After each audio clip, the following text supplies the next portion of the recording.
Hello everyone, कैसे हैं आप लोग। स्वागत है आप लोगों का प्रिपरेशंस के अगले क्लास में।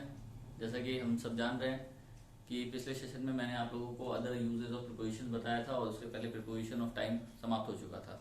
तो आज इस सेशन में हम अदर यूजेस ऑफ प्रिपरेशन को ही कंटिन्यू करेंगे, जिसमें कि इस सेशन में हम लोगों को पढ़ना है बाय विथ विदाउट प्रिपरेशन के डिफरेंट यूजेस को और इनके बीच में आपसी संबंध को, जैसे कि बाय और विथ में क्या आपसी संबंध है, क्या डिफरेंस है इन दोनों के यूजेस में, उसको अभी समझेंगे।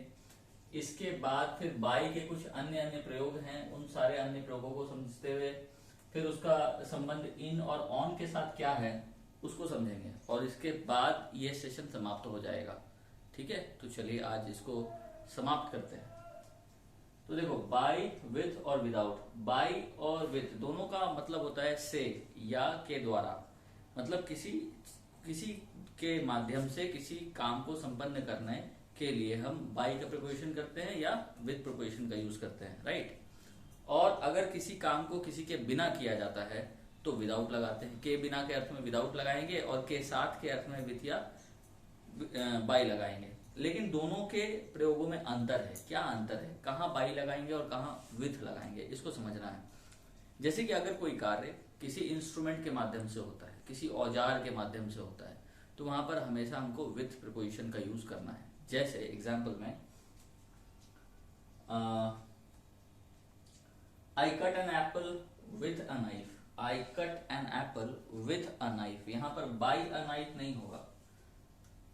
एप्पल को काटा जा रहा है किसके द्वारा, एक नाइफ के द्वारा, ठीक है, सेंस है के द्वारा का, लेकिन एक इंस्ट्रूमेंट का यूज किया गया है, इसलिए विथ लगा रहे हैं।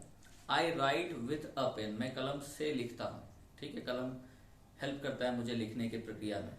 तो वहां पर चूंकि पेन क्या है, pen is also an instrument, so I have to use what, I have to use with over there, we will not use by in that sense, right. By का यूज कहाँ करना है, तो इसका भी यूज हम माध्यम बताने के लिए ही करेंगे, लेकिन दूसरे सेंस में। कैसे सेंस में, जैसे कि he got his medal by hard work, hard work करने से मुझे कुछ मेडल मिलता है, ठीक है। तो यहां पर कोई इंस्ट्रूमेंट नहीं है, hard work is not an instrument, hard work is just a process through which you will get that medal, ठीक है। तो इसलिए यहां पर हम लोग इस सेंस में he got his medal by hard work लगा रहे हैं, यहाँ पे विथ हार्ड वर्क प्रयोग नहीं होगा। तो इसको समझ लीजिएगा। अगर इंस्ट्रूमेंट से कोई दूसरे काम संपन्न होते हैं तो विथ लगाएंगे, या इस इंस्ट्रूमेंट छोड़ करके किसी दूसरे माध्यम से कोई काम संपन्न हो रहा है तो बाय लगाएंगे, राइट।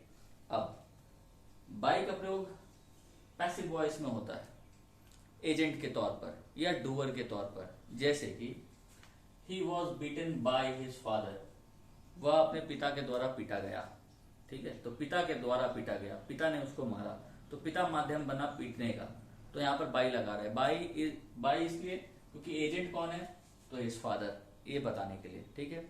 लेकिन अगर पैसिव वॉइस में ही कोई काम अगर किसी इंस्ट्रूमेंट के द्वारा संपन्न होने की कोई चर्चा की गई होगी तो उस सेंस में भी हम विथ का ही प्रयोग करेंगे, फिर से बाय का प्रयोग नहीं करेंगे। अगर टूल होगा, इंस्ट्रूमेंट होगा तो, जैसे कि the Apple was cut with a knife, यहाँ पर बाय अ नाइफ नहीं होगा, क्योंकि नाइफ क्या है, नाइफ एक टूल है, इंस्ट्रूमेंट है। तो पैसिव वॉइस इसका मतलब नहीं हुआ कि हम बाय का प्रयोग कर देंगे किसी भी सेंस में।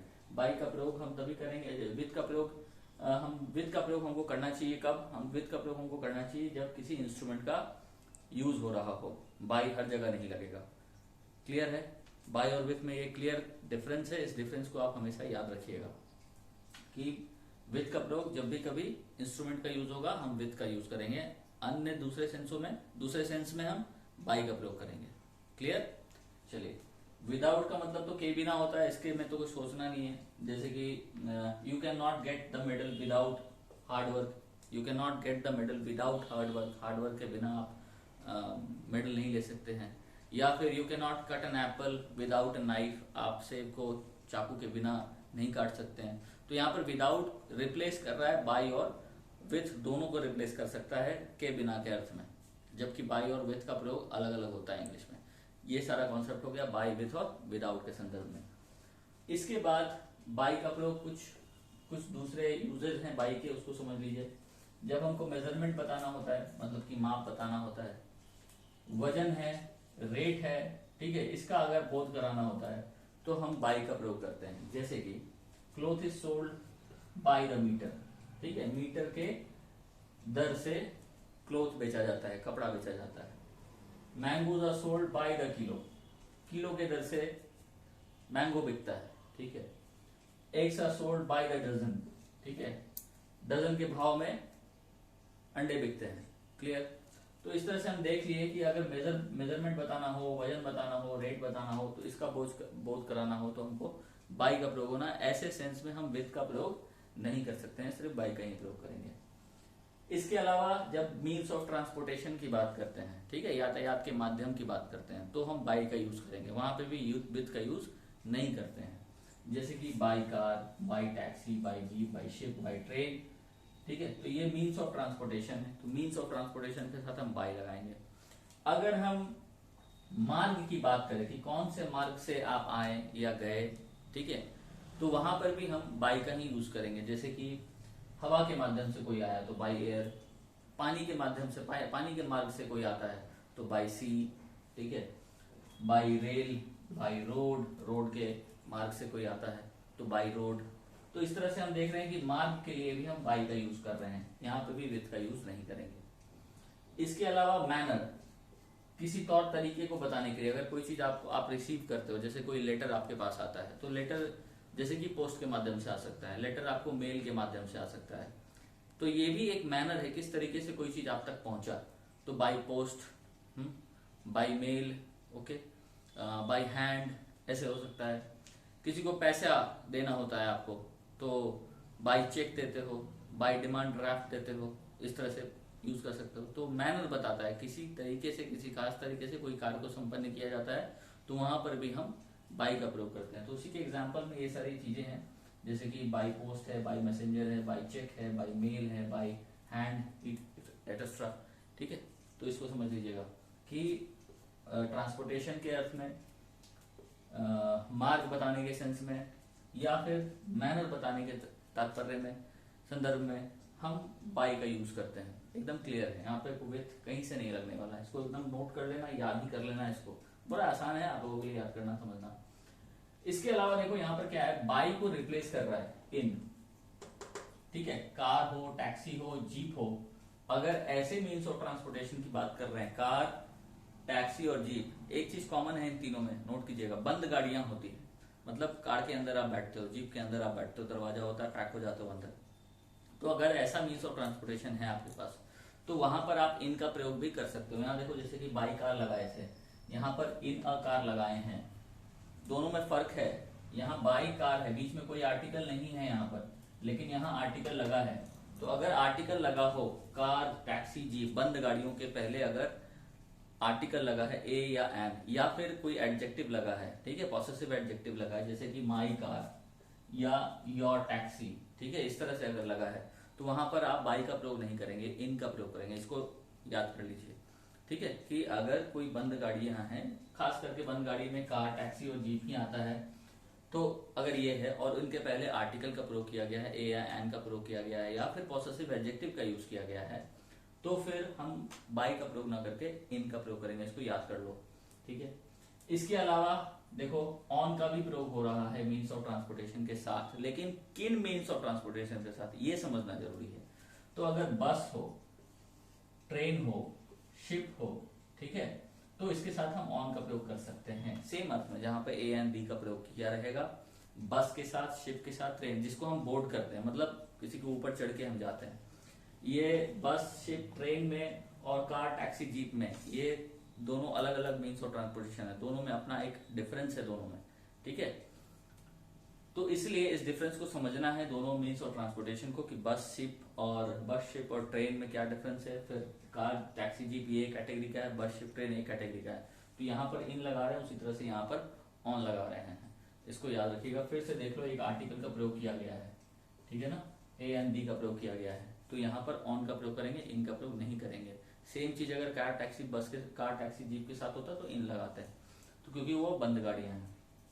तो इसलिए मैंने कॉन्सेप्ट लिख भी दिया है कि अगर बस, ट्रेन, एरोप्लेन, शिप रहे और उसके पहले अगर ए एंड दी लगा हो, तो क्या लगाएंगे, ऑन का प्रयोग करेंगे। उसको याद कर लो, क्योंकि बहुत लोग यहीं पे कंफ्यूज कर जाते हैं, बाई का बाई हर जगह लगा देते हो आप लोग, तो हर जगह बाई नहीं लगेगा। कहाँ चेंज करेगा, इसको समझना महत्वपूर्ण है ताकि एरर ना हो आपको। इसके अलावा इस सेंस में ऑन का प्रयोग कहाँ कहाँ होता है, कुछ पार्टिकुलर यूजेज हैं, उसको आपको या तो पढ़ के समझना होता है या देख के समझना होता है। मैंने कुछ यूजेज यहाँ लिख दिए हैं ऑन के, वो आप कॉपी में नोट कर लेंगे और उसको बार बार देखते रहेंगे तो एक अवेयरनेस सी जग जाएगी और फिर जैसा यूज होगा आप करते चले जाएंगे। ये फिक्स्ड है, ये फिर ऐसा नहीं है कि इसको चेंज करेगा ये। जैसे कि ऑन फुट पैदल चलना, ऑन हॉर्स बैक घोड़े के पीठ पर बैठते हो ऊपर में, ठीक है, ऑन अ हॉर्स, ठीक है, ऑन एन एलिफेंट इटीसी। इस तरह से ऑन का प्रयोग आप कर सकते हो, ठीक है। फिर on a cycle, on a motorcycle, on his cycle, ठीक है, साइकिल है इसके ऊपर भी चढ़ के जाते हैं, किसी के ऊपर चढ़ के जाने वाला कोई ऐसा मीन्स ऑफ ट्रांसपोर्टेशन हो तो वहां ऑन का ही प्रयोग करते हैं, ठीक है। और एक चीज नोटिस करना है, देख लो कि यहाँ ए लगा हुआ है, मतलब कोई आर्टिकल या कोई एडजेक्टिव का प्रयोग किया गया है, तो इसको ध्यान दीजिएगा। अगर आर्टिकल एडजेक्टिव लगा है तो आप ऑन लगाना ही लगाना है। यहाँ आर्टिकल नहीं होता, सपोज करो कि ए नहीं होता, ठीक है, और सिर्फ साइकिल होता तो बाई लगा सकते थे यहाँ पर। ये डिफरेंस है, इसको समझिएगा। इसके अलावा कुछ खास फ्रेजेस हैं जहां पर सिर्फ ऑन का ही प्रयोग करेंगे। कहां पर, इसको याद करने वाली है, बात को याद कर लीजिएगा। जैसे कि on holiday, on business, on a tour, on a trip, on a journey, on demand, on purpose, मतलब इंटेंशनली, ठीक है। तो ये सारे कुछ चीजें हैं जो आपको डेफिनेट तौर पर याद रखने चाहिए। और यहां से लेकर के यहां तक कुछ ऐसे पॉइंट्स है जो आपको डेफिनेटली समझ करके याद रखना चाहिए। समझ करके याद रखना, क्यों? क्योंकि बाय और इन और ऑन में कुछ रिलेशन है। अगर इन रिलेशन को जो मैंने आपको समझाया वो समझ जाते हो तो एरर कम जाएगा आपका। आपको एग्जैक्टली पता होगा कि कहाँ इन लगाएंगे और कहाँ ऑन लगाएंगे और कहाँ बाय लगाएंगे, ठीक है। बेसिक डिफरेंस जो है जब पलट रहा है वहां पर कहाँ, तो जहां एडजेक्टिव लग जा रहा है और जहां पॉसेसिव एडजेक्टिव लग जा रहा है, ठीक है। और प्लस मीन्स ऑफ ट्रांसपोर्टेशन भी चेंज कर रहा है। जैसे कार, जीप, टैक्सी है तो इसमें इन लगा रहे हैं, बस है, ट्रेन है, शिप है तो इसमें ऑन लगा रहे हैं, स्कूटर है, मोटरसाइकिल है, साइकिल है, जिसके ऊपर चढ़ के जाते हो वहां ऑन लगा रहे हैं। लेकिन किस सेंस में? उसी अर्थ में जहां जहां आर्टिकल और पॉसेसिव एडजेक्टिव का यूज किया गया है, राइट। तो मुझे पूरा उम्मीद है कि आपको ये कॉन्सेप्ट समझ में आ गया होगा। तो ये कुछ अदर यूजेज ऑफ प्रीपोजिशंस थे। बाकी उतने सारे प्रीपोजिशंस के अलावा जो मैं समझता हूं कि आज मैं समाप्त कर रहा हूं उस चीज को। और भी अगर कुछ चीजें बच गई है, जैसे प्रीपोजिशनल फ्रेजेस होते हैं बहुत सारे, ठीक है, कुछ फिक्स प्रीपोजिशंस है, तो उसको भी मैं कंप्लीट कराऊंगा। कुछ चीजें इसमें है जो याद करने को है, उसका पूरा एक लिस्ट है, वो फ्रेजेस को आपको याद ही करना होगा। तो उसका मैं आप लोगों को पीडीएफ अवेलेबल करवा दूंगा, उस पीडीएफ को आप डाउनलोड कर लीजिएगा और उसको आप याद कर लीजिएगा, ठीक है। तो उतना करने के बाद आपके प्रीपोजिशन समाप्त हो जाएंगे। एक और वीडियो मैं बनाऊंगा प्रीपोजिशंस के रिलेशन में, जहां हम प्रीपोजिशनल एरर करते हैं उसको समझाते हुए एक वीडियो बनाएंगे। उससे आपको प्रीपोजिशनल एरर कहाँ कहाँ होते हैं वो समझ में आ जाएगा, ठीक है। उसके एक लास्ट वीडियो के बाद ये प्रीपोजिशन चैप्टर कंप्लीटली ओवर हो जाएगा और एक पीडीएफ आप लोगों को मैं दे दूंगा जिसको आप लोग डाउनलोड कर लीजिएगा, ठीक है, सो दैट कि वो प्रीपोजिशनल फ्रेजेस वाला जो सेक्शन है वो आपका कवर अप हो जाए। Okay, so thank you very much. उम्मीद है कि ये पूरा क्लास प्रीपोजिशन का अभी तक जो मैंने पढ़ाया वो आप लोगों को समझ में आया होगा। प्लीज कमेंट करके बताया कीजिए, मैं इंतजार करते रहता हूँ आप लोगों के कमेंट का, ठीक है। तो आप लोग कमेंट करके बताइए कि सर क्लास कैसा लगा, अच्छा लगा तो प्लीज बोलिए कि हाँ सर क्लास अच्छा लग रहा है, समझ में आ रहा है, ठीक है। कोई डाउट हो तो आप कोई क्वेश्चन भी पूछ सकते हो, ठीक है। तो मैं उम्मीद करता हूँ कि आप लोग कमेंट करेंगे और अगर पसंद आ रहा है तो उसको लाइक भी जरूर दें। सिर्फ देखो मत यार, अगर देख के अच्छा लगता है तो लाइक दबाया करो, ठीक है, और लोगों से शेयर भी किया करो। ओके, चलो, thank you very much, be happy, take care and stay safe, stay healthy.